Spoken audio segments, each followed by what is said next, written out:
Good afternoon, multimedia students. Today I'm going to be talking about how to process or edit your video to apply the green screen effect.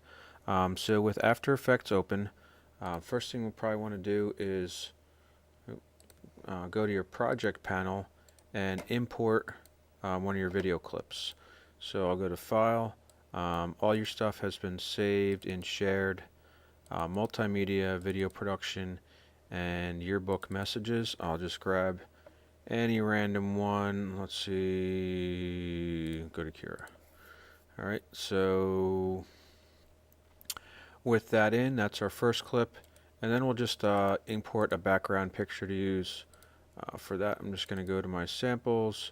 We'll put her in front of this lighthouse. Alright, so think of After Effects having some layers similar to Photoshop. So we'll drag down our lighthouse picture. If you notice here, I'm in the render queue.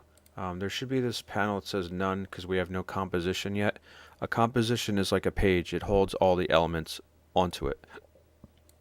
So we have our lighthouse picture, and then we're also going to drag down on top of that the video. Alright, so what it did was it sized that to fit the size of the picture that we had. So try to get her a little in scale here. We'll work with something like that. Alright, so now we're going to create this effect that she is in front of this lighthouse.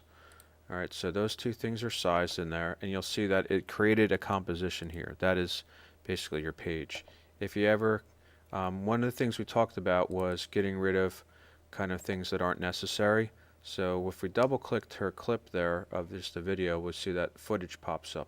So now we can go through here. We can press enter. It's me, your favorite blast from the past. How's everything there in the future? Have we been taken over by aliens yet? Did they finally get rid of Trump? Are you still with the friends with everyone I was friends with this year?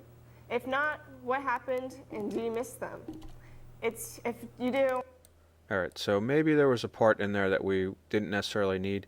In this case, it looks like it started in the right place, but if we wanted to crop out some of it, we could just move this playhead and then press this curly bracket, and then we could go to the other end and kind of do the same thing. Alright, and from that, actually now we would want to, it doesn't apply that to that, so we should have done that before we did all that other stuff. So now if I'm in here, and alright, so now I'm back in my composition here, and maybe now I resize this. Sometimes it's hard if things are overlapping, so we will scale this down. Alright, so now we have our video input in there, we have our in and our out points, so now we're going to get rid of this green background. To do that, we're going to go to Keying and Key Light, drag that onto the video. Alright, and then we just grab this eyedropper, and actually, you know, one other thing we're going to do, I forgot about this. Sometimes there's some variation in the green screen. So what I'm going to do is I'm going to just kind of make what's called a garbage matte, so that the color or the color keyer doesn't have a hard time finding these different colors in here. So now if I mask that, it's kind of eliminating all that stuff, and now if I go in here and press this, it does a pretty good job in getting rid of that. So now I'll make this fit. I can look closely and see that it does in fact do a pretty good job to remove that. Maybe I just move her down, and then now this has all been kind of keyed out, as it's called. Alright, so now to get this into a viewable kind of composite video, I'll first save it,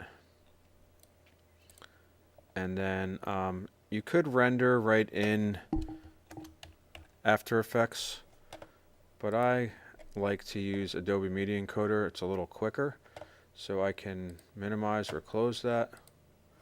Alright, I'm going to open Adobe Media Encoder, and then what I will do is I'll find that Premiere composition. I'm going to drag it into here,